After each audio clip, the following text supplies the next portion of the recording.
काम चला दे तो फिर कमजोर किस्म के लोग मिले, लेकिन मजबूत किस्म के आलिम को बनाने के लिए आपको भारी पैसे खर्च करने पड़ेंगे।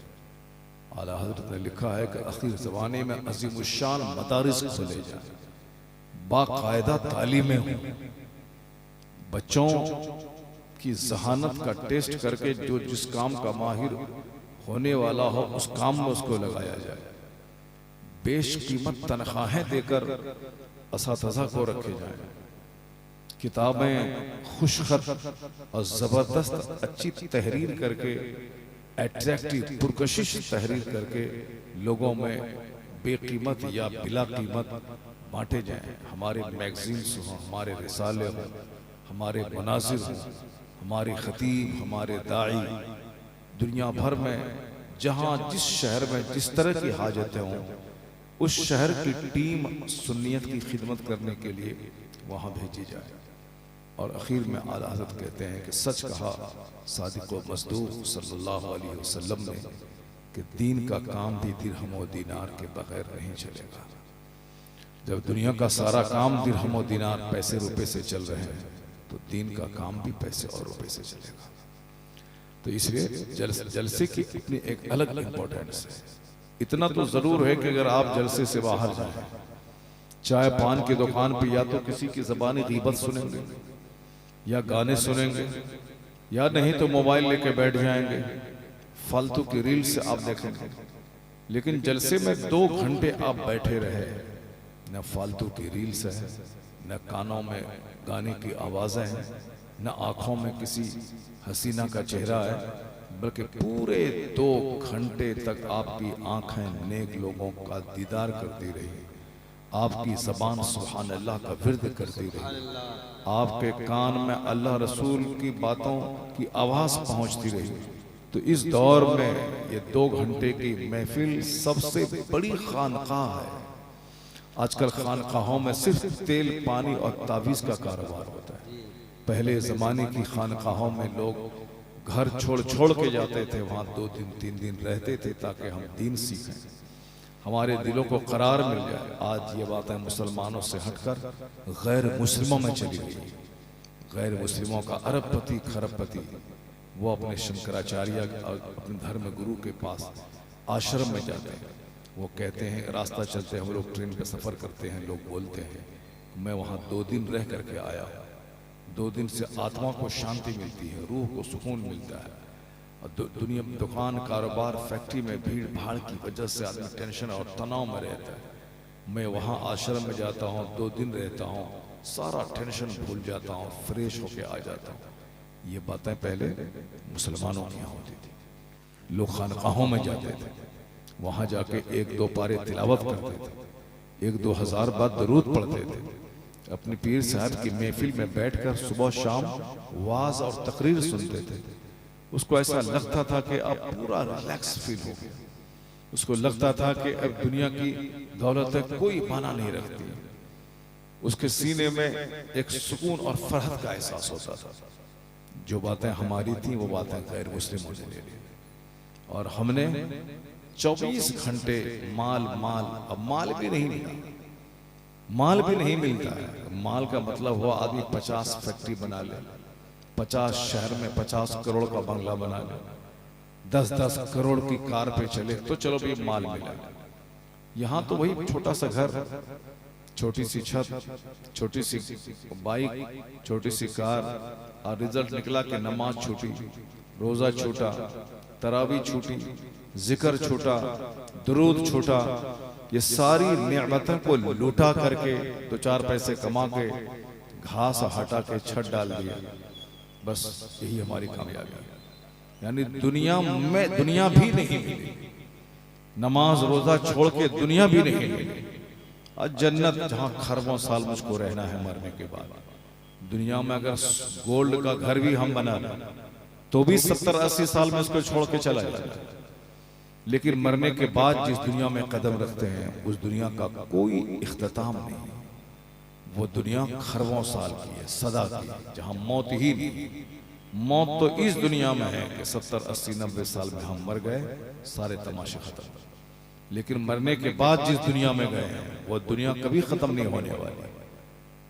वो दुनिया है जहां पाई पाई का हिसाब होगा। जिस दुनिया में इस दुनिया की रात और इस दुनिया की सुबह और शाम का हिसाब होगा। तुमने रात कैसे गुजारी, तुमने दिन कैसे गुजारा, तुमने जवानी कैसे गुजारी, तुमने बुढ़ापा कैसे गुजारा, तुमने माल कहां से कमाया, तुमने माल कहां खर्चा किया, ये सारा हिसाब क़यामत के दिन देना होगा। और कोई बंदा वहां से भाग नहीं सकेगा कि भाग जाए हम। वहां एक इंच अपनी जगह से हट नहीं पाएगा बंदा जब तक कि चारों सवाल का जवाब नहीं दे। ये कीमती जिंदगी जो अल्लाह ने सर से लेके पांव तक एक जबरदस्त नेमत अल्लाह ने दी है। आंख किसी की बीनाई खत्म हो जाए, आंख की करोड़ों रुपए खर्च करने के बाद वो बीनाई वापस नहीं आती।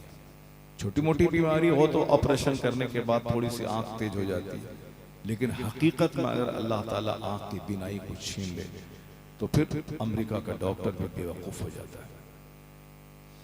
खरबों की दौलतें हैं, आंख नहीं है, सब बेकार। खरबों की दौलतें हैं मगर ब्रेन नहीं है तो सब बेकार। पागल की क्या हैसियत होती है समाज में सबको मालूम। लूले, लंगड़े, अपाहिज, गोंगे, बहरे की क्या हैसियत होती है सबको मालूम। अगर दौलत अगर नहीं है, अगर आंख कान सलामत है तो लोग कहते हैं चलो आंख कान सलामत है, सारी दुनिया देख रहे हैं, दुनिया को सुन रहे हैं, बहुत बड़ी नेमत सलामत है। लेकिन दौलतें रहे 50 खरब की बिल्डिंग, आंख ही न रहे। 50 खरब की बिल्डिंग रहे मगर बोलने के लिए जबान न रहे, बंदा गूंगा हो जाए। 50 खरब की बिल्डिंग है मगर कान नहीं रहे तो आदमी सोचता है कि 50 खरब दे करके काश मुझको आंख मिल जाए, सारी बिल्डिंग दे करके काश मुझको जबान मिल जाए। तो अल्लाह ने ये सारी नेमतें आपको दी हैं सर से लेके पांव तक। पॉजिटिवली सोचिए, इसी आंख बनाने के लिए आदमी को लाखों करोड़ों खर्च होते हैं, अल्लाह ने हमको फ्री दे दिया है। जबान में किसी की तुतलाहट है, साफ साफ नहीं बोल सकता है, वो जब बोलता है तो समाज के लोग हंसते हैं, लेकिन आपको वही जबान अल्लाह ने साफ सुथरी जबान आपको दे दी, आप बातें करते हैं तो इसका क्या मतलब है? इस नेमत का सवाल क़यामत के दिन होगा। तुमने इस जबान से गालियां बकी हैं या खुदा की तस्बीह बयान की? इस जबान से गीबत और झूठ बोला है या तुमने कुरान पाक की तिलावत की? एक कान जिसके पास कान की समाअत खत्म हो गई वो मशीन लगाता है और कुछ दिनों के बाद वो मशीन भी फेल हो जाती है, यानी अब वो सुन ही नहीं सकता। आप उनके सामने गाली दें कि तारीफ करें, वो बेचारा कुछ नहीं सुन सकता। तो आप बगैर मशीन के सुन रहे हैं, आप क्या समझते हैं कि अल्लाह ने आपको कुछ कोई नेमत नहीं दी? इसी नेमत को हासिल करने के लिए बंदा 10 बीघा जमीन बेच डालता है। इसी नेमत को हासिल करने के लिए बंदा साहब वो अपना सारा घर बेच देता है। जब बंदा बीमार पड़ता है तो इलाज कराने के लिए सारी प्रॉपर्टी बेच देता है, इलाज कराने के लिए अपनी दुकान बंद बेच देता है, इलाज कराने के लिए बंदा अपना घर मकान सब लीज पे रख देता है। तो अल्लाह ने आपको सेहत और तंदुरुस्ती दी, कैंसर आपको नहीं है। ऐसा नहीं कि आप इसमें तिस्मार खा हो गए, नहीं, बल्कि अल्लाह का एहसान है कि आपको इस खतरनाक बीमारी से बचाया। आपको फालिज की बीमारी नहीं। ऐसा नहीं कि अब मैं दंदनाते हुए घूमूं, शराब पीऊं, ताड़ी पीऊं, नाचूं कूदूं, गाँव और मौज मस्ती करूं, नहीं। अल्लाह ने जो आपको कैंसर नहीं दिया, किडनी खराब नहीं हुई, अल्लाह ने आपको फालिज की बीमारी नहीं दी, आपकी किडनी टंच है, आपका लीवर टंच है, आपकी आंख सलामत है, आपकी कान सलामत है, आपकी जबान सलामत है, आपके सामने बीवी है। बहुत सारे लोग हैं शादी के लिए तरस रहे हैं, औरत नहीं मिल रही है। बहुत सारे लोगों की शादी हुई 50 साल हो गए, औलाद नहीं है। औलाद के लिए वह 50 दरगाहों का सफर करता है, कभी अजमेर, कभी बरेली, कभी धामनगर शरीफ, कभी मसौली, कभी बेलग्राम, यानी जहां पता चलता है कि वहां जाने से औलाद मिलेगी, दर दर की ठोकरें खा रहा है, डॉक्टरों के पास जाके इलाज करवा रहा है, फिर भी उसको औलाद नहीं है। और आपने शादी की, शादी के दूसरे ही साल आपको बच्चे हो गए, चौथे साल बच्चे हो गए, 5-5 बेटियां हैं, 4-4 बेटे हैं। तो इसका मतलब ये नहीं कि हमारा उसमें कोई रोल है कि मैंने यूं तीर मारा, मैंने वो तीर मारा, मैंने ये मेहनत कर दी, नहीं, हमारी मेहनत का दखल नहीं है, सब अल्लाह रब्बुल इज्जत का फजल है। अल्लाह ने अपनी तरफ से नेमतें अता की हैं। तो अब हमारा काम क्या है? डींगे मारना नहीं है, हमारा काम है कि जिस रब ने नेमत दी है उस रब को सजदा करना, उस रब की इबादत करना, उस रब की नेमतों का चर्चा करना, उस रब की नेमतों का इकरार दिल से करना कि मेरे रब ने मुझको ये नेमत दी। अल्लाह की हम्द बयान करनी, अल्लाह का शुक्र अदा करना। या अल्लाह तेरा करोड़ों शुक्र है कि तूने मुझे सेहत दी। बेशुमार लोग अब हॉस्पिटल में पड़े हैं, खून चढ़ाने के लिए रोजाना पैसे उसको चाहिए, अगर खून न चढ़ाए तो वो बंदा मर जाए। और हमारे बदन में मैं रोटी खाता हूँ ब्लड बन रहा, मैं नमक खाता हूँ ब्लड बन रहा, मैं साहब भूजा खाता हूँ ब्लड बन रहा, और वो सेब अनार भी खाते हैं तो भी ब्लड नहीं बन पाता है। जिंदा रहने के लिए अलग से खून चढ़ाना पड़ता है। लाखों लोग हैं एम्स में, बड़े बड़े हॉस्पिटल में, जिसके पास इसका ब्लड ही अंदर नहीं बन रहा। अब वो जिंदा है 10 साल से, सिर्फ इजाफी ऊपर से ब्लड चढ़वा के वो जिंदा है। और आपको अभी 80 साल, 70 साल, 50 साल, 60 साल की उम्र हो गई, एक कतरा खून चढ़ाने की नौबत नहीं आई। इसका मतलब ये निकला कि आपका इसमें कोई कमाल नहीं है, बल्कि ये फजल इलाही है कि अल्लाह ने आपको सेहत अता की। ये सारी नेमतों का चर्चा करना होगा, सिर्फ मुसीबतों की पोटली लेके नहीं बैठना है कि ये मुसीबत, वो मुसीबत, ये तकलीफ, वो दर्द, ये परेशानी नहीं, बल्कि जो नेमतें अल्लाह ने दी हैं उन नेमतों का चर्चा करना, उस नेमतों का शुक्र अदा करना होगा, उस नेमतों का जिक्र करना होगा, सजदे में अल्लाह की नेमत का शुक्र अदा करना होगा। या रब लकल हम्द व लकल शुक्र, ये अल्लाह तेरा शुक्र है कि तूने मुझको बहुत दिया। हजारों लाखों लोगों को जो चीज नहीं दी है वो तूने मुझको दी है। मैं आग पे भी सजदा करूं फिर भी तेरी नेमत का शुक्र मुझसे अदा नहीं हो पाएगा। ये इस्लामी सोच इस्लाम देता है। क़यामत के दिन बंदे का पांव अपनी जगह से नहीं हटेगा जब तक कि 4 चीजों का जवाब नहीं दे। ला तज़ूलु क़दम अब्द हत्ता युसअल अन अर्बईन। हदीस में आया है, आक़ा इस्लाम फरमाते हैं कि बंदे का पांव अपनी जगह से 1 इंच नहीं हटेगा जब तक 4 सवाल उससे न हो जाए। अन उमरिही फीमा अफना, अबाउट हिज लाइफ, जिंदगी के बारे में कि आपने कीमती जिंदगी किस काम में गुजारी। सिर्फ इंजीनियर डॉक्टर बनने में गुजार दिया, या सिर्फ खेती बाड़ी करने में गुजार दिया, या सिर्फ मारे मारे फिर करके अपने वतन से बेवतन होके नौकरी करने में गुजार दिया। कहां आपने कीमती जिंदगी गुजारी? इस सवाल का जवाब देना होगा, सबों का जवाब देना होगा। जैसे मौत मेरे इख्तियार में नहीं है, अल्लाह जब चाहता है मौत देता है। जिंदगी मेरे इख्तियार में नहीं है, अल्लाह जब तक जिंदा रखना चाहता मैं जिंदा रहता हूँ। जब मेरे इख्तियार में ना खुद से पैदा होना है, मेरे इख्तियार में ना खुद से मर जाना है। कोई है जो सारी कायनात चलाता है, कोई है जो पानी के कतरे से इंसान की शक्ल बनाता है, कोई है जो इंसान को मौत देकर उसे दोबारा जिंदा करके हिसाब लेता है।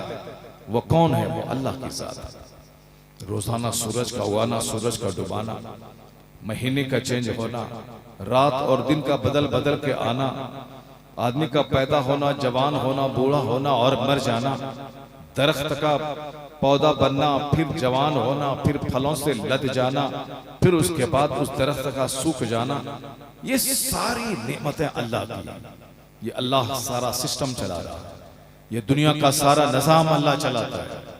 और बंदों को इसीलिए पैदा किया है ताकि इसको 2-4 साल दुनिया में रहने का मौका दें और टेस्ट करें कि ये काम कैसा कर रहा है। अल्लाह ने हमें खाने के लिए चावल और गेहूं दिया सिर्फ इसलिए ताकि हमको आजमाए कि ये खाता है और करता क्या है। अल्लाह ने रात दी ताकि मैं 10 घंटे सोऊं, और उसके बाद फिर दिन दिया, सूरज चमकाया ताकि सूरज के उजाले में मैं काम करूं। अल्लाह ने यह मौका दिया ताकि देखें ये मेरा बंदा करता क्या है। तबारकल्लज़ी बियदिहिल मुल्क व हुवा अला कुल्लि शैइन कदीर। बड़ी बरकत वाला है वो अल्लाह जिसने सारी कायनात को पैदा किया, इसके कब्जे में सारी बादशाहत है, वो हर चीज पर कादिर है। अल्लज़ी खलक़ल मौत वल हयात लियब्लुवकुम अय्युकुम अहसनु अमला। कहता है अल्लाह रब्बुल इज्जत कि मैंने मौत और जिंदगी पैदा की ताकि मैं जांचूं कि किसका काम अच्छा है। अल्लाह ने बगैर खंबे के आसमान बनाया, अल्लाह ने समंदर के ऊपर में जमीन को करार दिया, ये पहाड़ बना के जमीन का खूंटा बनाया ताकि जमीन लुढ़क न जाए, जमीन में बंदा चले या जमीन लुढ़क न जाए। इस जमीन को लुढ़कने से बचाने के लिए अल्लाह ने पहाड़ का पिलर दे दिया ताकि जमीन को करार रहे, जमीन पर 100 मंजिला घर बने, जमीन पे सड़कें बने, जमीन पे फसलें पैदा हों, जमीन पे मकानात बने। तो अल्लाह ने पहाड़ को पिलर बनाया। अल्लाह ने जमीन के नीचे पानी रखी ताकि बंदा उस पानी को रोजाना नीचे से निकाल के पिए। समंदर का खारा पानी जिसको बंदा पीता है तो हल्का कट के बाहर निकल जाए। उस खारे पानी को मीठा बनाने के लिए अल्लाह उस हवाओं के जरिए उस पानी को ऊपर ले जाता है। वो पानी हवा बनकर चारों तरफ फैल जाता है और वो बादल घूमता रहता है। फिर अल्लाह जहां चाहता है उसी खारे नमकीन पानी को मीठा बनाकर आसमान से जमीन पे गिराता है। फिर वही पानी जमीन के अंदर चला जाता है। फिर जरूरतन मैं चापाकल और पाइप के जरिए उस पानी को ऊपर निकालता हूँ, उसको पीता हूँ। अल्लाह कहता है मेरे बंदे, कुल अरअयतुम इन अस्बहा माउकुम गौरन फमयअतिकुम बिमाइन माइन। यानी जरा देखो मेरे बंदे, अगर मैं सुबह सुबह जमीन के नीचे से पानी गायब कर दूं तो तेरी निगाहों के सामने पानी कौन लाएगा? तू कहां से पानी पिएगा? अगर आसमान से बारिश मैं नहीं बरसाऊं तो फसलें तेरी कहां से पैदा होंगी? तेरे जानवर क्या खाएंगे? न घास जमीन से पैदा होगी, जानवर की खुराक, जानवर तड़प तड़प के मर जाएंगे। अगर जानवर मर गए तो फिर तेरे हल में कौन काम आएगा? तू गोश्त किसका खाएगा? तू किसके थनों से दूध पिएगा? ये जानवर, व इन्न लकुम फिल अनआम लइब्रा, बेशक तुम्हारे लिए जानवर मवेशियों में एक इबरत की जगह है। Doubtless in animals are lessons for you, यानी इन जानवरों में हमारे लिए एक नसीहत की बात है, जिसे मैं जानवर कहता हूँ, चौपाया कहता हूँ। मगर हमारे जिंदा रहने के लिए, ताकतवर प्रोटीन हासिल करने के लिए इन जानवरों का गोश्त हमारे लिए जरूरी है। हमारे बदन को जबरदस्त ग़िज़ा जो दूध की शक्ल में जाती है, वो ग़िज़ा, ये ग़िज़ा उसी जानवरों के थनों से आता है। उसी जानवरों के बकरी का दूध, गाय का दूध, भैंस का दूध, ये हम उस जानवरों का दूध पीते हैं जिस दूध से बढ़कर कोई ग़िज़ा नहीं। ये ग़िज़ा मिलती कहाँ से है? जानवर से। गोश्त से बढ़कर कोई ग़िज़ा नहीं। सारे खानों का सरदार गोश्त है। ये गोश्त मिलता कहाँ से है? ये गोश्त उसी जानवरों, परिंदों से मिलता है। यानी कि मुर्ग का गोश्त खा ले, कि बकरे का गोश्त खा ले, कभी साहब चिड़िया का गोश्त खा ले, कभी किसी बड़े जानवर का गोश्त खा लें जो हलाल जानवर है। क्या मतलब? ये गोश्त सारे खानों का सरदार है। मिलता कहाँ से है? जानवरों से। दूध तमाम मशरूबात का सरदार है। ये मिलता कहाँ से है? जानवरों से। हम जानवरों की पीठ पर सामान लाद कर पहले गधे का इस्तेमाल करते थे। हजारों हजारों केजी चावल और गेहूं उसी गधे की पीठ पे ढोया करते थे। और वह घोड़ा हवाई जहाज बनने के बावजूद इस घोड़े का जवाब नहीं। हवाई जहाज के को उड़ने के लिए रनवे चाहिए, हवाई जहाज को जमीन पर गिरने के लिए उसको रनवे चाहिए। लेकिन ये घोड़ा है, इसको नदी में, नाले में, खाई में, पहाड़ में, झील में, जहां चाहे इसको ले जाएं, इससे बेहतर सवारी आज तक नहीं बनी।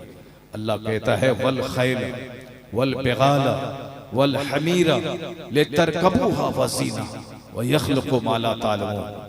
अल्लाह कहता है मेरे बंदे, मैंने तुझको नेमत की, मैंने ये गधा और खच्चर, ये ऊंट तेरे लिए मैंने पैदा किया ताकि इसकी पीठ पर तू सवारी का काम ले और अपने मकान, अपने घर की जीनत का काम ले। जिसके दरवाजे पर पहले 10 घोड़े बंधे रहते थे, वो दरवाजा पूरे गांव में सबसे खूबसूरत लगता था। आज जिसके दरवाजे पर 5 कार लगी हुई हो, वो दरवाजा खूबसूरत लगता है। तो आज जिस जमाने में कुरान जमीन पे नाजिल हो रहा था 1400 साल पहले, उस जमाने में मोटर कार नहीं था। उस जमाने में सवारी के लिए घोड़े, ऊंट और जानवरों का इस्तेमाल होता था। इसलिए अल्लाह ने इन तमाम मौजूदा सवारियों का जिक्र किया कि वल खैला वल बिगाला वल हमीरा लितरकबूहा वज़ीना, ताकि इससे सवारी का काम लो और अपने दरवाजे की खूबसूरती का भी काम लो। और अल्लाह फरमाता है व यखलुकु मा ला तालमून। मेरे बंदे, आज मैंने गधा और ऊंट और घोड़े तुमको दिए हैं, लेकिन आने वाले वक्त में अल्लाह तुम्हारे लिए उन सवारियों को पैदा करेगा जिसको तुम जानते नहीं हो। वो यखलुकु मा ला तालमून, ही विल क्रिएट, वो पैदा करेगा उन सवारियों को जिसको तुम जानते नहीं हो। यानी 1400 साल पहले हवाई जहाज का तस्वुर नहीं था। साइकिल का की कल्पना नहीं थी, ट्रेन और प्लेन के बारे में किसी के दिमाग में कोई बात नहीं थी। और अल्लाह ने इस आयत करीमा में क्या कहा, आज मैं तुझको घोड़ा दिया हूं, कल मैं तुझे प्लेन दूंगा, कल मैं तुझे मोटर कार दूंगा, कल मैं तुम्हें रॉकेट दूंगा, कल मैं तुझे साइकिल दूंगा, कल मैं तुझे कार दूंगा।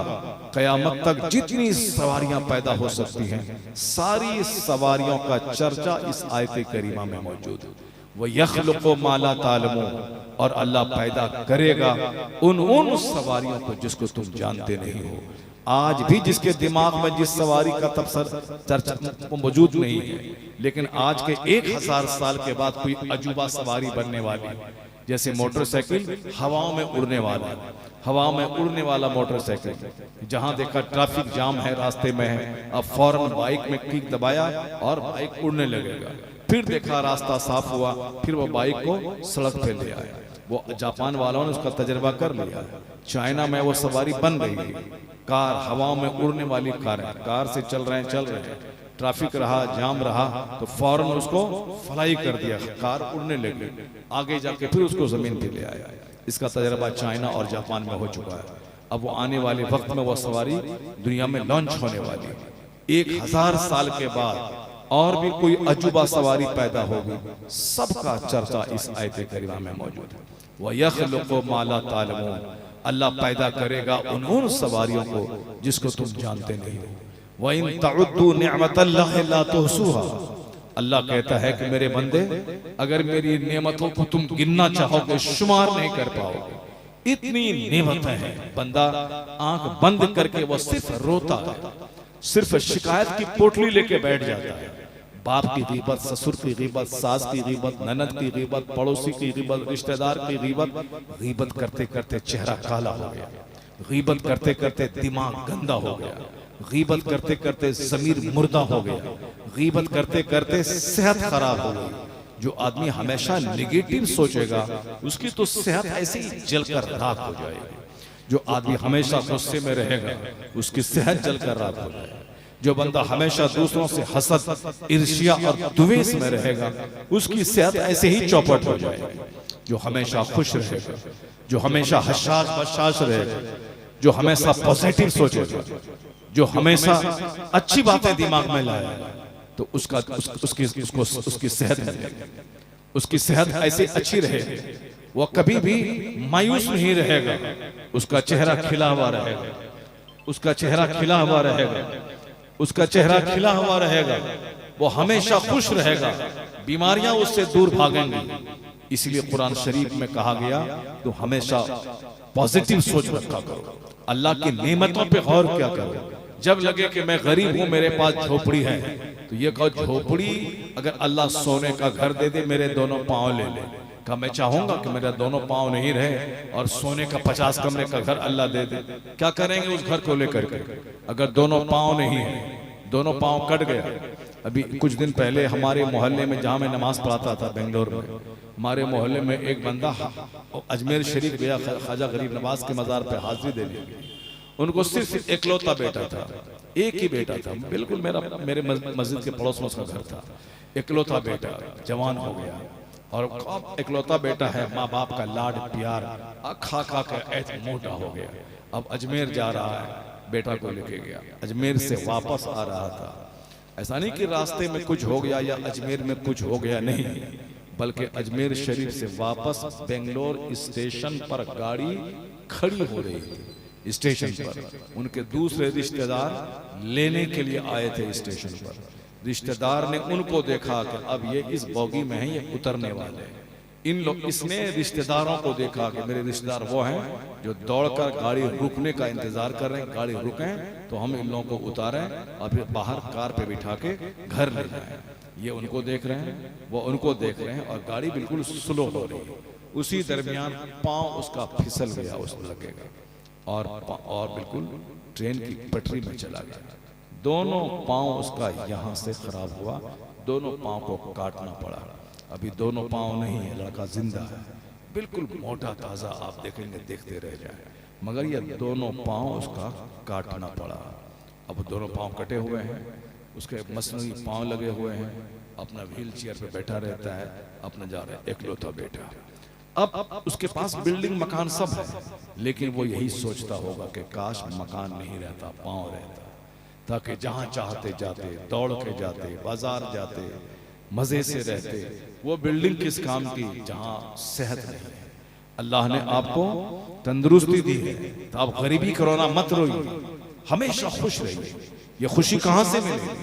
ये खुशी मिलेगी अल्लाह के जिक्र से, खुशी मिलेगी इबादत में, खुशी मिलेगी तिलावत में।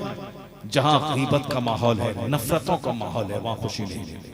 जहां लोग एक रिश्तेदार से चिढ़ते हैं, वहां खुशी नहीं मिलेगी। जहां हमेशा घमंड और गुरूर से लोग रहते हैं, वहां खुशी नहीं मिलेगी। खुशी मिलेगी जहां आजिज़ी खाकसारी है। खुशी वहां मिलती है जहां सजदा है। आपने नहीं देखा, लता मंगेशकर जी हिंदुस्तान की सबसे बड़ी सिंगर और मशहूर गुलकारा, हिंदुस्तान की सबसे बड़ी जबरदस्त गाना गाने वाली, जिसको दौलतें, जेवरात, सोने चांदी, हीरे जवाहिरात, दुनिया भर की मंडियों पे जिसने मार्केटिंग किया, कभी अमेरिका, कभी फ्रांस, कभी नॉर्वे, कभी कनाडा, पूरी दुनिया का भ्रमण कर रही है। बंबई में करोड़ों नहीं अरबों रुपए का घर मौजूद है। लेकिन उनसे जब इंटरव्यू लिया किसी एंकर ने, तो पूछा गया कि आपको शोहरत, दौलत सब मिली, हाउ डू यू फील, कैसा महसूस कर रही हैं आप? उनका जवाब था कि अब मैं मरना चाहती हूँ। I like to leave this world, मैं चाहती हूं कि इस दुनिया को छोड़ दो। जो मैं चाहती थी मुझको नहीं मिला, शोहरत, दौलत, इज्जत, दुनिया भर का सफर, सारी नेमत उसके पास, लेकिन उसके बावजूद वो कहती है कि जो मैं चाहती थी मुझको नहीं मिला, अब मैं मरना चाहती हूँ कि मर जाऊं, इस दुनिया को छोड़ दो। क्यों? इसलिए कि वो सुकून चाहती थी कि मेरे दिल को सुकून मिले, मेरे हृदय को सुकून मिले। दौलतों के अंबार में, अकीदतमंदों के हुजूम में, दुनिया भर के असफार और सफर में सुकून नहीं मिला। वो कहती हैं कि जिस दिन पार्टी फंक्शन होता है थोड़ा सा अच्छा लगता है, लेकिन जब रिश्तेदार घर चले जाते हैं, हमारे घर की दीवारें मुझको काटने दौड़ती हैं। कितने अपने गाने सुनूं, कितनी अपनी फिल्में देखूं। जो लोग फिल्म देखते हैं ये नाच कूद करके रिलैक्स एंजॉय करना चाहते हैं, लेकिन जो फिल्म बनाता है वो तन्हाई में बैठ के रो रहा है। जो फिल्म के गाने गा करके या नाच करके जिंदगी में मजा लेना चाहते हैं, और जिसने गाना गाया और जिसके गाने को करोड़ों लोग सुन रहे हैं और गा रहे हैं, उनकी जिंदगी में दर्द है, उनकी जिंदगी में आंसू है, उनकी जिंदगी में जिंदगी से बेजारी है। वो मरना चाह रही हैं। ये कोई अफसाना नहीं है, ये कोई व्हाट्सएप की रील नहीं है, ये वो सच्चाई है जो सच्चाई द टाइम्स ऑफ इंडिया अंग्रेजी अखबार में जिसने इंटरव्यू लिया, उसने पूरी खबरों को शाये किया अखबार में। जिसने इंटरव्यू उनसे लिया, उनकी बातें सुनी, उनकी बातों को अखबार में जगह दिया। मैं कहना चाहता हूँ, जब लता मंगेशकर जिसका घर बंबई में है, जिसके पास करोड़ों की कारें हैं, जो कभी अमेरिका यूरोप के भ्रमण पे रहती है, जो हिंदुस्तान की पार्लियामेंट में देशभक्ति के गीत गा रही है, प्रधानमंत्री सामने बैठ करके उनके गाने को सुन रहा है। मैं खिताब करता हूं तो मेरे सामने गांव देहात के चंद लोग होते हैं। मैं खिताब करता हूं तो गांव समाज का ठेला चलाने वाला चंद गरीब मजदूर जाहिल मेरे सामने होता है। मेरे सामने प्रधानमंत्री नहीं होते, मेरे सामने डीएम नहीं बैठा रहता है, मेरे सामने कोई साइंटिस्ट नहीं रहता है। मैं एक आम गांव देहाती के सामने मैं खिताब करता हूँ। लेकिन लता मंगेशकर जी पार्लियामेंट में बैठकर गाना गा रहे हैं, सारे जहां से अच्छा हिंदुस्तान हमारा। उसको सुन कौन रहा है? सामने बैठ के प्रधानमंत्री। उनको सुन कौन रहा है? सारे कैबिनेट मिनिस्टर, सारे लोग बैठ के सुन रहे हैं। ये बताइए कि जिसको प्रधानमंत्री सुन रहे हो, दाद दे रहे हो, सारे मंत्री सुन रहे हो, जिसको साहब सोने पे तौला जा रहा हो, उसकी जिंदगी में क्या नहीं है? उसको तो वारे न्यारे मस्त रहना चाहिए। मगर वो कहती हैं कि I like to leave this world, मैं इस दुनिया को छोड़ना चाहती हूँ, जल्दी से मर जाना चाहती हूँ। क्यों? जो मैं ढूंढती थी वो मुझको नहीं मिला। वो ढूंढती थी क्या? वो ढूंढती थी सच्चा सुकून, सच्ची राहत, दिलों को इत्मीनान नसीब हो। तो दौलतों के अंबार में जब उससे सुकून नहीं मिला तो सुकून है कहां? कुरान से पूछिए। कुरान सारी कायनात का बनाने वाला अल्लाह कहता है, अला बिज़िक्रिल्लाह तत्मइन्नुल कुलूब, तुम जान लो, गिरह बांध के रख लो कि सुकून तो अल्लाह की याद में मिलता है। सुकून तो अल्लाह के जिक्र में मिलता है, सुकून तो वहां मिलता है जहां सजदा है। बिहार की राजधानी में बड़ा खूबसूरत अपना घर था, दुकान थी सोने चांदी की बहुत सारी, लेकिन बाहर से घूम के चंद ही दिन हुए थे आने के बाद सुबह सवेरे दरवाजा नहीं खुला, तो जो दरबान था नौकर, उसने उसके दूसरे भाइयों को फोन किया, दूसरे मोहल्ले में। उसका भाई वहां से आया, पुलिस वाले को उसको साथ में लेके आया। दिन के 10 बज चुके हैं, दरवाजा नहीं खुला है। पुलिस वाले आया, फोन किया जा रहा है, फोन नहीं उठ रहा है, दरवाजे को खटखटाया जा रहा है, दरवाजा नहीं खुल रहा है। सोचा जरूर कोई अनहोनी हो गई है। पुलिस वाले को लाया, दरवाजा तोड़ा गया, देखा कि अंदर में 4 लाशें बिखरी हुई हैं। यानी अरबों में खेलने वाला अरबपति जो जौहरी था, वो उन्होंने अपने लाइसेंस वाले पिस्तौल से अपनी बीवी को मारा, अपनी बेटी को मारा, अपने बेटे को मारा, फिर खुद मार के अपनी जिंदगी खत्म कर डाली। आए दिन इस तरह की खबरें आ रही हैं। आप जिस दौलत के चलते नमाज छोड़ रहे हैं, जिस दौलत के चलते हराम और हलाल की तमीज खो रहे हैं, जिस छोटा सा घर बनाने के लिए तमाम हराम कामों को कर जाते हैं, आपने सोचा कि 1000 साल तक उतनी दौलत आप नहीं कमा पाएंगे जितनी दौलतें कुछ लोगों के पास मौजूद है। मगर उतनी दौलतों की मौजूदगी में वहां टेंशन है, वहां तनाव है, वहां कशीदगी है, वहां जहर खाने के वारदात है, वहां साहब मौत को तरजीह दी जा रही है, सुसाइड है, वहां खुदकुशी लोग कर रहे हैं। इसका मतलब ये निकला कि हम जो सोच रहे हैं कि दौलतें मिल जाए तो मजा मिल जाएगा, शहर में घर बन जाए तो मजा मिल जाएगा, या साहब 10 एकड़ जमीन खरीद लें तो मजा मिल जाएगा, 2 लाख रुपए का सोफा खरीद लें तो मजा मिल जाएगा, 2 लाख महीना कमा लें तो जिंदगी का मजा मिल जाएगा। ये एक धोखा है। हमने साहब बालू को पानी समझ लिया है, हमने साहब कंकड़ और पत्थर को सोना समझ लिया है। जिनके पास अरबों के जेवरात हैं वो जहर खा के मर रहा है। जिनके पास शहर में 1 दर्जन दुकानें हैं सोने चांदी की, वो अपने लाइसेंस वाले पिस्तौल से अपने खूबसूरत बेटे को मार रहा है। आपके बेटे को कोई दूसरा आदमी तमाचा मारे तो आपके पांव का गुस्सा सर पे आ जाता है, आप उनसे जंग करते हैं, आप उनसे लड़ाई करने पर आमादा हो जाते हैं। लेकिन वो बाप कितना संग दिल होगा जो बाप अपने ही पिस्तौल से अपने बेटे को मार दिया होगा। वो संग दिल नहीं बल्कि जिंदगी के टेंशन से बचना चाहता है, वो जिंदगी के तनाव से बचना चाहता है।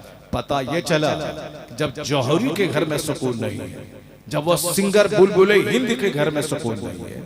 British film star Charlie Chaplin वो कहता था, I like to walk in the rain, nobody can see my tears. मैं बारिश में टहलना चाहता हूं ताकि जी भर के मैं रोऊं और कोई मेरा आंसू देख नहीं पाए।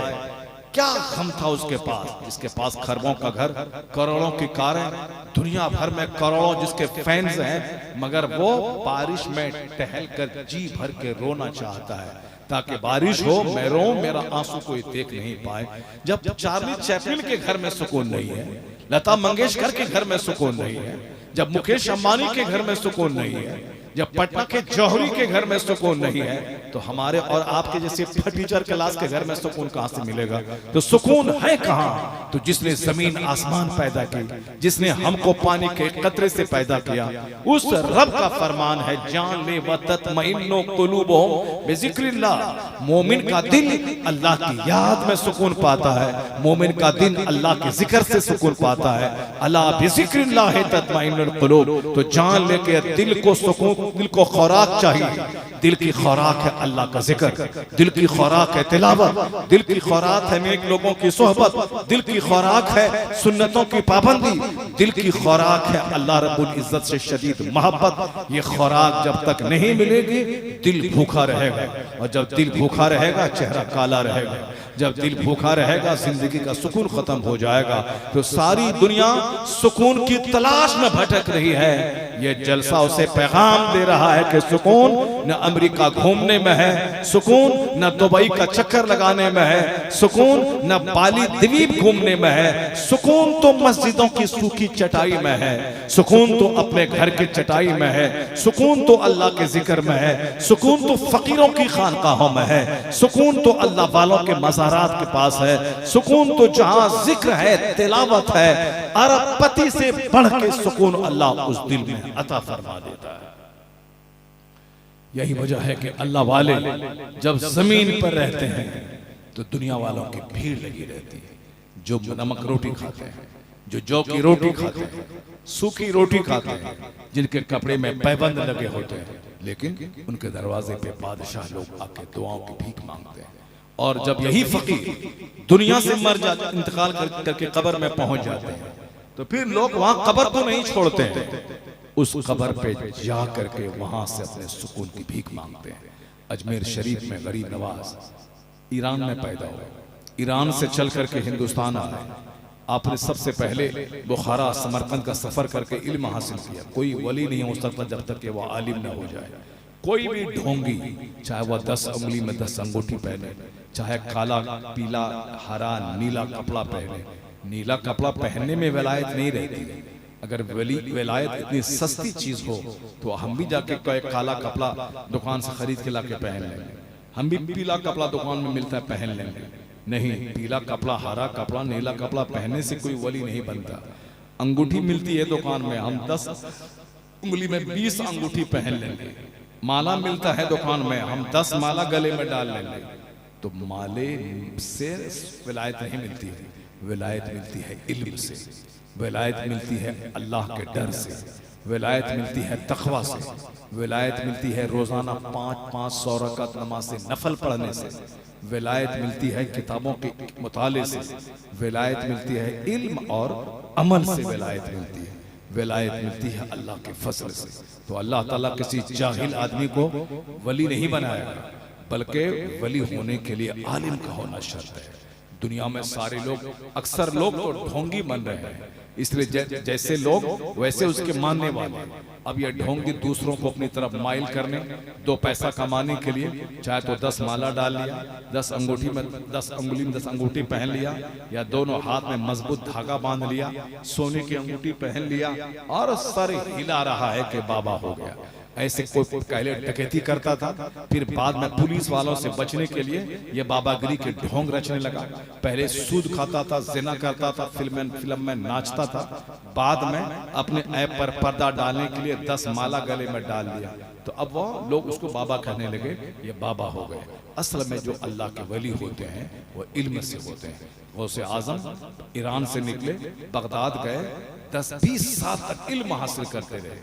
ख्वाजा गरीब नवाज ईरान में पैदा हुए, ईरान से निकले, 2-4 ममालिक का सफर किया, 10-20 साल तक इल्म हासिल करते रहे।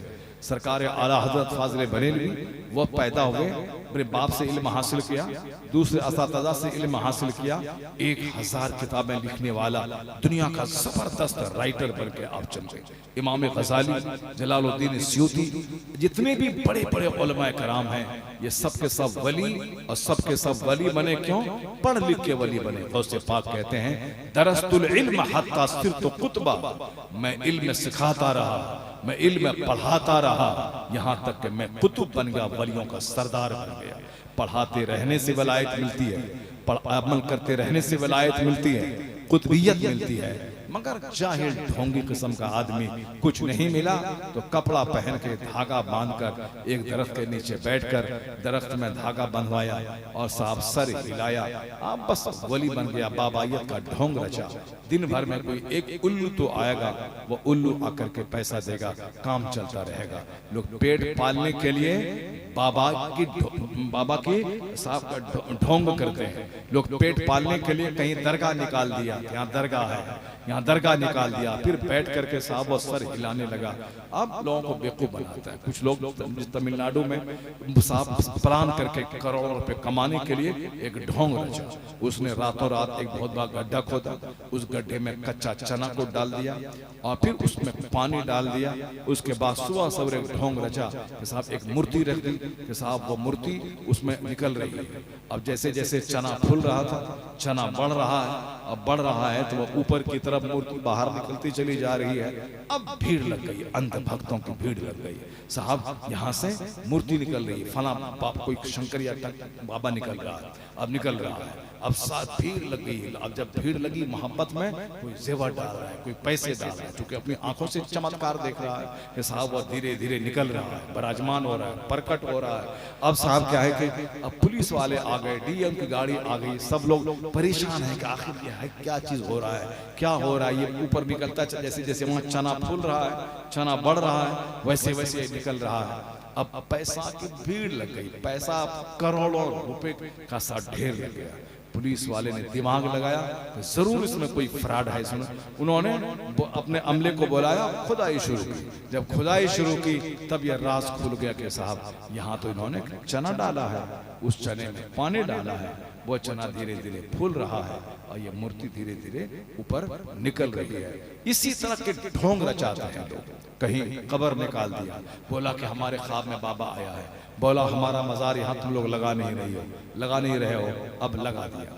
कोई शंकर बोला कि यहाँ बाबा को ख्वाब दिया है, सपना दिया है कि यहाँ मजार लगाओ, अब शंकर मजार लगा दिया। जब शंकर मजार लगाया, अब मुसलमान सब वहां जाना शुरू कर दिया। अब साहब पैसा आना शुरू हुआ, शंकर माला माल हो गया। अब कहता है कि मजार को तोड़ देंगे। हमारे वलियों ने कहा, हमारे बुजुर्गों ने कहा, इस्लाम कहता है कि फर्जी मजार को तोड़ दिया जाए, जहाँ अल्लाह के वली आराम नहीं कर रहे हैं और नकली मजार कोई बनाए, ये हराम है, वहाँ जाना हराम, चादरें चढ़ाना हराम, वहाँ फातिहा पढ़ना हराम है, इसको तोड़ देंगे। वो बोलता है खबरदार नहीं तोड़ेगा, अब तोड़ेगा अब हिंदू मुस्लिम का राइट हो जाएगा। इस तरीके से लोग साहब मुसलमानों ने जाना शुरू कर दिया। 4 साल 5 साल 10 साल रहा, वो शंकर मरा। अब वहां पैसे से बहुत बड़ा गुंबद बना दिया गया, उसमें झूमर 1 लाख का लगा दिया गया। अब साहब चापाकल, बाथरूम, उधर साहब लगा, उधर मुर्गा लेके लोग आ रहे हैं, खस्सी ज़बह कर रहे हैं, उधर पोला बन रहा है, बिरयानी बन रही है। 2 पार्टी कव्वाल को बुला लिया, कोई कव्वाला आ रही, कव्वाल आ रहा है। अब लाखों की भीड़ लगने लगी। अब चल रहा है, 50-100 साल गुजर गए। उसके बाद कोई मौलाना आया, कहा आला हजरत रज़ी अल्लाह तआला अन्हु ने किताब में लिखा है, सारे वलियों सारे आलिमों के सरदार ने लिखा है, फर्जी मजार लगाना हराम है, वहाँ हाजिरी देना हराम है, वहाँ चादर चढ़ाना हराम है। तो अब ये फर्जी मजार है, इसकी कोई हिस्ट्री नहीं है, कोई किताब नहीं है। पर यहाँ अल्लाह का वली कोई इंतकाल किया था, जनाजे की नमाज हुई थी, उनको यहाँ दफन किया गया, कोई प्रूफ नहीं है। प्रूफ ये है कि फर्जी मजार इसको तोड़ दिया जाए। कहा तुम बड़ा मौलवी है कि तुमसे बड़ा मौलवी सब उस जमाने का मौलवी सब कहाँ गया? आज से 50 साल पहले की बात है। उस जमाने बड़े बड़े मौलाना थे, ये मौलाना थे, वो मौलाना थे, उन लोगों ने तोड़ने की बात नहीं की। तुम 50 साल के बाद आज तोड़ने की बात कर रहा है। सारे लोग मुंह नोच करके जो हक बात बोलने वाला मौलाना था उसको दबा दिया और वो कारोबार चलता रहा। कव्वाली का कारोबार, ढोल का कारोबार, औरतों और मर्दों की कव्वाली के मुकाबले का कारोबार, मुर्गा और साहब मुर्गा की बिरयानी और पुलाव गोश्त का कारोबार और जाहिलों को ठग करके पैसा जमा करने का कारोबार चलता रहा। अब आगे कोई भी उस मजार के खिलाफ बोलेगा तो लोग बोलेंगे तुमसे बड़े बड़े मौलाना इलाके में थे, उन लोगों ने कुछ नहीं किया तो तुमने क्या किया है। इसी तरह बेशुमार मज़ारात इंडिया में इस तरह के बने हुए, फर्जी मज़ार, कोई 100 साल पहले, कोई 200 साल पहले, कोई 300 साल पहले, कोई 50 साल पहले, कोई आज की तारीख में बन रहे हैं। फर्जी मज़ार, नकली मज़ार पे जाना हराम है, उस पर अल्लाह की लानत, अल्लाह के फरिश्तों की लानत है। आला हजरत लिखते हैं ख्वाब की बुनियाद पर कोई मज़ार नहीं लगाया जाएगा, चाहे कोई बहुत बड़ा आलिम, बहुत बड़ा वली क्यों ना बोले कि हमको ख्वाब दिया है कि यहाँ मज़ार लगाओ, किसी की बात नहीं मानी जाएगी, सपना के आधार पे बात नहीं मानी जाएगी। धामनगर शरीफ में सरकार मुजाहिद मिल्लत की कब्र है। हुजूर मुजाहिद मिल्लत जबरदस्त आलिम थे, बहुत बड़े आलिम थे। बरेली शरीफ में पढ़े, अजमेर शरीफ में पढ़े, सरकार का हुज्जतुल इस्लाम के हाथों मुरीद हुए। सरकार मुफ्ती आजम हिंद के साथियों में से उनके मुफ्ती आजम हिंद से फैज़ याफ्ता था। आला हजरत फाज़िल बरेलवी के दरबार के फैज़ याफ्ता थे। उन्होंने मदरसा कायम किया, बहुत बड़ी बड़ी किताबों का दर्स दिया, दर्स देते रहे, पहले पढ़ा, फिर बाद में पढ़ाया, उसके बाद हिंदुस्तान भर में दिन की खिदमतें की। इसी पढ़ने पढ़ाने ने, नवाफिल की पाबंदी ने आपको वली बना दिया। अब सारे लोगों ने जाना, उनकी करामतें मशहूर हैं, उनका तकवा, वो नमाजें कैसे पढ़ते थे, वो तहज्जुद कैसे पढ़ते थे, वो जेल के अंदर नमाज कैसे पढ़ते थे, वो सफ़र में ट्रेन के अंदर नमाज कैसे पढ़ते थे। लोग जिन्होंने उनसे किताबें पढ़ी हैं उनको मालूम है कि कितना बड़ा आलिम थे हुजूर मुजाहिद मिल्लत, कितना ज़बरदस्त इल्म इनके पास मौजूद था, सारे लोग जानते। अब उनका विसाल हुआ, जनाजे की नमाज हुई, जनाजे की नमाज में हजारों लाखों लोगों ने शिरकत की, उनकी कब्र बनी, उनको दफनाया गया। अब उनके कब्र पे गुंबद बनाना, मजार तामीर करना, वहाँ सालाना उर्स लगाना, चादर पोशी करना, फूल चढ़ाना, फातिहा पढ़ना, उनके लिए सवाब पहुँचाना, उनके वसीले से अपने लिए दुआ करना, ये ठीक है, क्योंकि अपनी आंखों से लोगों ने देखा है कि साहब यहाँ अल्लाह के वली आराम कर रहे हैं, वो बहुत बड़े आलिम भी थे, बहुत बड़े वली थे, उनका मजार यहाँ है, तो अब यह ठीक है। लेकिन जहाँ नकली और फर्जी मजार, जहाँ कोई प्रूफ नहीं हो, नकली मजार लगाना हराम, वहां जाना हराम, असल मजार की तरह चादर चढ़ाना हराम, और फिर वहां से फायदा क्या मिलेगा, उल्टे शरीयत की मुखालफत करने का वबाल उसके जिम्मे होगा। इस तरह से मुसलमानों ने शरारतें करके, नेतागिरी करके बहुत सारे फर्जी मजारात को उन्होंने बहुत बड़ी बड़ी बिल्डिंग बना करके मर्दों और औरतों के कवाली का मुकाबला करके पूरे इलाके की औरतों की भीड़ लगवा के धागा और तागा बंधवा करके उन्होंने एक इस्लाम के कानून के साथ मजाक करने का काम किया। मज़ारात पर हाजिरी देना है, लेकिन वहां जाके धागा बांधना दुरुस्त नहीं है, एक काफिराना हिंदुआना फेल है। वहां जाए, आला हजरत रज़ी अल्लाह तआला अन्हु लिखते हैं कि किसी अल्लाह के वली के मजार पे जाओ, 4 हाथ दूरी पे रहो, हाँ करीब मत जाओ, 4 हाथ दूरी पे रहो, यह अदब है, यह डिसिप्लिन है। मजार पे हाथ मत लगाओ, मजार पे एक चादर चढ़ी रहे और जब तक वह चादर पुरानी नहीं हो उस वक्त तक दूसरी चादर नहीं चढ़ाई जाए। मजार पे गुलाब का फूल डाला जाए, जब तक ये फूल तरोताज़ा रहता है अल्लाह की तस्बीह बयान करता है, और अल्लाह की तस्बीह बयान करने से जो साहिब कब्र हैं उनको सुकून मिलता है, वहाँ रहमतें नाज़िल होती हैं। लेकिन सिर्फ एक सूखी चादर चढ़ाने से कोई फायदा नहीं, एक चादर रहे पड़ी ताकि अल्लाह के वली की कब्र की पहचान हो कि आम लोगों की कब्र से अल्लाह के वली की कब्र मुमताज डिफरेंट हो जाए। बाकी जब तक वह चादर पोशीदा न हो, पुरानी ना हो जाए, फट ना जाए, उस वक्त तक दूसरी चादर ना चढ़ाए। ये कौन कहते हैं? ये मुजद्दिद आज़म वलियों के सरदार कुतुल इरशाद आला हजरत फाज़िल बरेलवी रज़ी अल्लाह तआला अन्हु का यह फतवा है। 4 हाथ दूरी पे रहो, फातिहा पढ़ो, उनके लिए सवाब पहुंचाओ। कुरान शरीफ में से जो याद है, सूरह यासीन शरीफ, सूरह तकासुर शरीफ, कुल औला अहद शरीफ, सूरह मुल्क, सूरह मुज़म्मिल, सूरह वाक़िया, सूरह यासीन, जो याद है पढ़े, नहीं तो कम से कम 3 बार कुल औला अहद शरीफ पढ़ें, 1 बार सूरह फातिहा पढ़ें, एक खत्म कुरान का सवाब मिलेगा।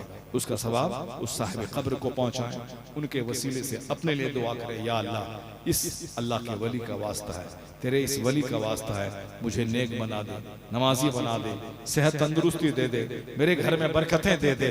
ये दुआ करें, फिर उल्टे पांव पलट जाए, न कब्र को हाथ लगाएं, न कब्र को मुंह लगाएं, न तवाफ कब्र करना हराम है, कब्र को सजदा करना हराम है, न तवाफ करें, न सजदा करें, न हाथ लगाएं, न मुंह से चुमा चाटी करें, 4 हाथ दूरी पर रहें, बस कुरान पढ़ें, दुरूद पढ़ें, दुआ करें और अदब के साथ उल्टे पांव पलट जाएं।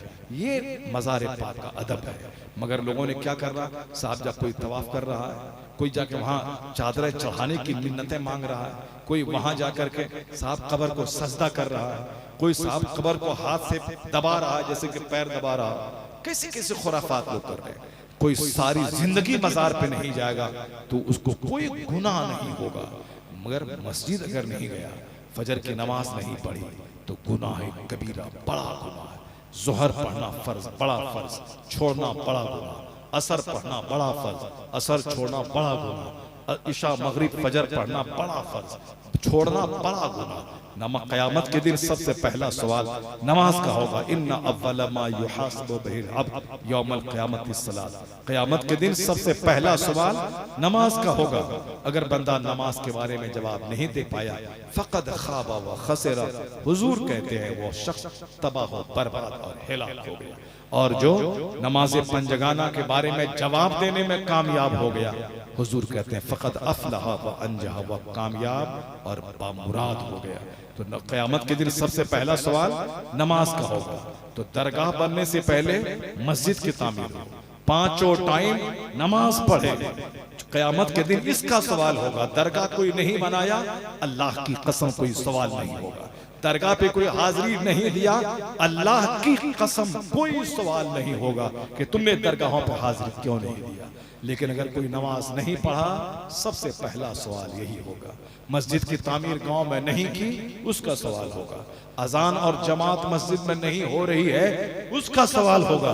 अगर किसी गांव में आबादी रहे तीन आदमी की और जमात नहीं हो, वो आबादी कभी भी जमीन में धंस सकती है। उस आबादी पे अल्लाह का अजाब नाजिल हो सकता है। मस्जिद की तामीर जरूरी है, नमाज बाजमात का पढ़ना जरूरी है। जोहर असर मगरिब इशा हर मर्द और औरत के लिए, अक़ल बालिग़ मुसलमान मर्द औरत पर फर्ज है, पढ़ना जरूरी है। हज जिसके पास माल है वो करेगा, सब नहीं। ज़कात जिसके पास माल है वो देगा, सब पर फर्ज नहीं। मगर नमाज अमीर गरीब मजदूर देहाती शहरी, कपड़ा नहीं है तो नंगे पढ़े, मगर माफ नहीं है। वह जमीन खोद के पढ़े, अपना घर का दरवाजा बंद करके पढ़े, मगर माफ नहीं है। अगर कोई दाढ़ी नहीं रखा, उतना बड़ा गुनाह नहीं है जितना बड़ा गुनाह नमाज छोड़ना है। कोई पगड़ी टोपी नहीं पहना, उतना गुनाह नहीं है जितना गुनाह नमाज छोड़ना है। कोई जुब्बा नहीं पहना, पैंट शर्ट पहनता रहा, उतना बड़ा गुनाह नहीं है जितना बड़ा गुनाह नमाज छोड़ना है। अब कोई पंजाबी और जुब्बा झाड़ रहा है, नमाज नहीं पढ़ रहा है, इसका मतलब है कि वो इस्लाम नहीं समझ रहा है। कोई दाढ़ी रख रहा है, नमाज नहीं पढ़ रहा है, इसका मतलब वो दाढ़ी 2 टका कमाने के लिए रख रहा है। अगर कोई टोपी और पगड़ी पहन रहा है, नमाज नहीं पढ़ रहा है, इसका मतलब है 2 टका कमाने के लिए वो दाढ़ी और टोपी पहन रहा है, अल्लाह की मोहब्बत में नहीं पढ़ रहा है। जो पहले फर्ज है फर्ज अदा करे, जो नफल है उसको नफल समझे। यही मसलक आला हजरत है। मसलक आला हजरत क्या है कि फर्ज पहले अदा होगा, नफल बाद में अदा होगा। मज़ार पे जाना, फातिहा पढ़ना, गौसे पाक की नियाज करना, हर जुमरात को घर में फातिहा करना, ये सब नफल है, अच्छा काम है, करेगा सवाब, नहीं करेगा कोई गुनाह नहीं। लेकिन नमाज पढ़ना फर्ज, रोजा रखना फर्ज, ज़कात देना फर्ज, हज करना फर्ज। फर्ज छोड़कर नफल कोई काम करेगा नहीं अदा होगा। जो कंपलसरी है वो कंपलसरी है, जो एसेंशियल है वो एसेंशियल है। अल्लाह तबारक व तआला हमको और आपको और दुनिया के सारे मुसलमानों को मसलक हक, मसलक अहले सुन्नत व जमात, मसलक आला हजरत पर मजबूती से अमल करने की तौफीक अता फरमाए। जो फ़र्ज़ है उसको पहले अदा करने और जो नफल है उसको बाद में अदा करने की तौफीक अता फरमाए। अपने मसलक हक, मसलक आला हजरत की सच्चाई, इसकी पाकीज़ा तालीमात को समझने की तौफीक अता फरमाए। आमीन। व आखिरु दाअवाना अनिल हम्दुलिल्लाहि रब्बिल आलमीन। अस्सलामु अलैकुम व रहमतुल्लाह।